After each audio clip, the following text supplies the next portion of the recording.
Hi guys! Pupunta kami sa doktor ko. May appointment ako ngayon. Halos kaka-pick up ko lang kay Lucas. Bago kumain lang kami ng tanghalian. Ito, labas ulit kami. Dahil ang appointment ko ay 2:30. Makarating kami sa bahay ng 1:30 ni Lucas. Pagka may iwan ng bus, talagang anong oras na nakarating. Kumain lang kami. Pagkalabas ulit. Wala ulit. Ayan yung aming weather ngayon. Makulimlim. Pero hindi siya malamig, guys. Ito yung dinaanan namin dati. Sa isa kong video. Antok na yung bata. Antok na si Lucas. Makulimlim, pero yung medyo maulan. Pero yung ulan niya is dust. Parang dust. Yung, ano ba yung tawag dun na ulan? Pero hindi siya nakakabasa. Pero mapipil mo siya. Okay. Yun guys. Malapit na kami sa ating doktor. Tsaka dito kayo magkita ng isa kong anak. Yung panganay ko. Kasi siya yung maghahawak kay Lucas mamaya. May gagawin kasi sa akin. So, hindi ko pwedeng hawak si Lucas. Kaya, buti na lang, maagang umawas yung aking panganay. Kaya, dito kami mag-meet sa doktor namin. Nakabike naman siya. Kaya, mabilis lang. Kaya, yun guys, may lake dito. Minsan may namimingwit din dyan. Pero feeling ko wala namang isda dyan. Wala namang isda dyan. Ano lang, for fun lang na pamimingwit ng isda. Ito na kami. Malapit na.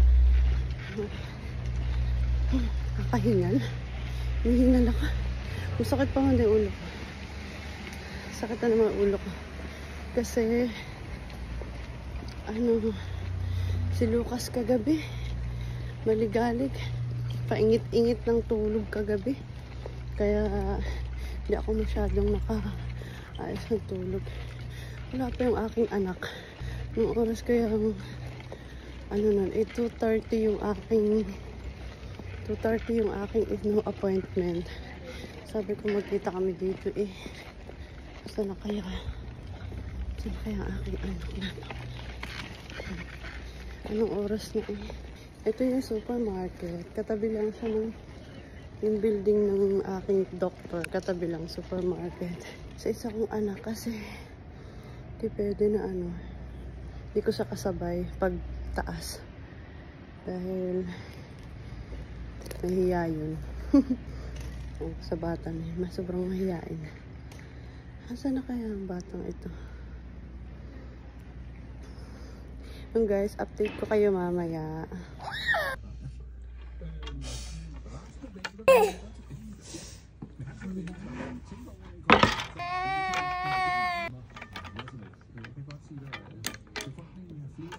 Waiting kami. Ang tawagan yung pangalan ko. Ito na guys.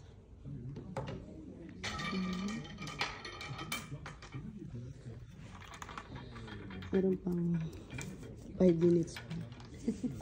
5 minutes waiting. Laro muna si Lucas. Ibasarahan muna si Lucas. Laro muna ang bata. Hindi kami kasali.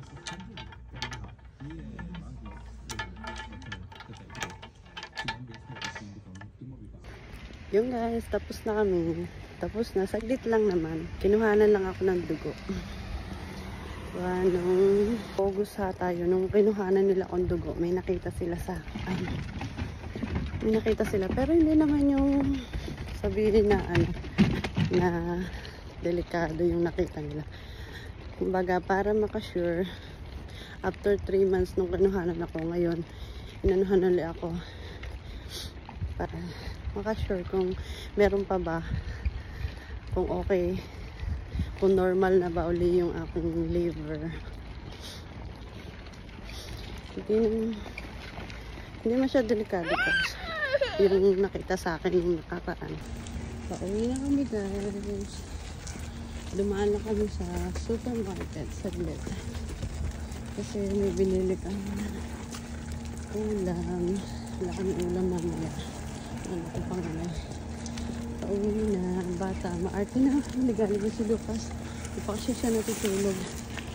Mula nung sunduin ko siya kanina sa school. Di ko siya natutulog.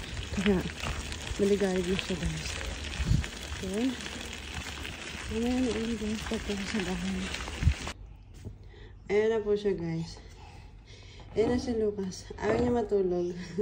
Pero kanina sa labas, nagwawala siya. Lucas!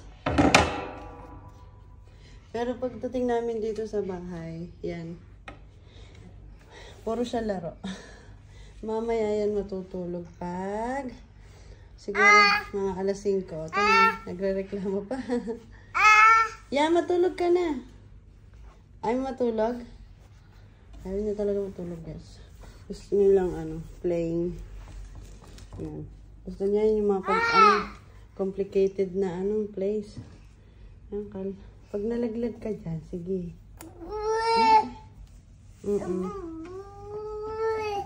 Ano? Wala namang ibon Pati na natawag ka ng ibon.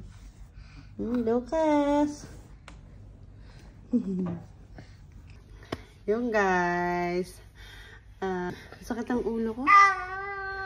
Kasi kanina umaga, basta nakakalima, nalilipasan ako ng gutom.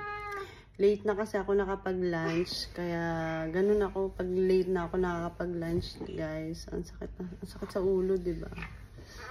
Bago sa katulad ko din, may migraine ako, kaya bawal din malipasan. Ganun talaga. Oh, yeah. Oh, papa. Mama. Say pa. Mama. Apa. Papa. Yun lang guys. Ang naging ganap ngayong araw. Wala akong masyadong gawa at Yun lang naman. Wala mo akong ibang nagagawa dito. Hatid lang kay Lucas. Yun nga, kanina nagpunta ako sa doktor ko. Hatid sunto sa mga hatid sa mga bata, linis ng bahay. Pag may ibang grocery, pag may ibang appointment, yun lang magawa.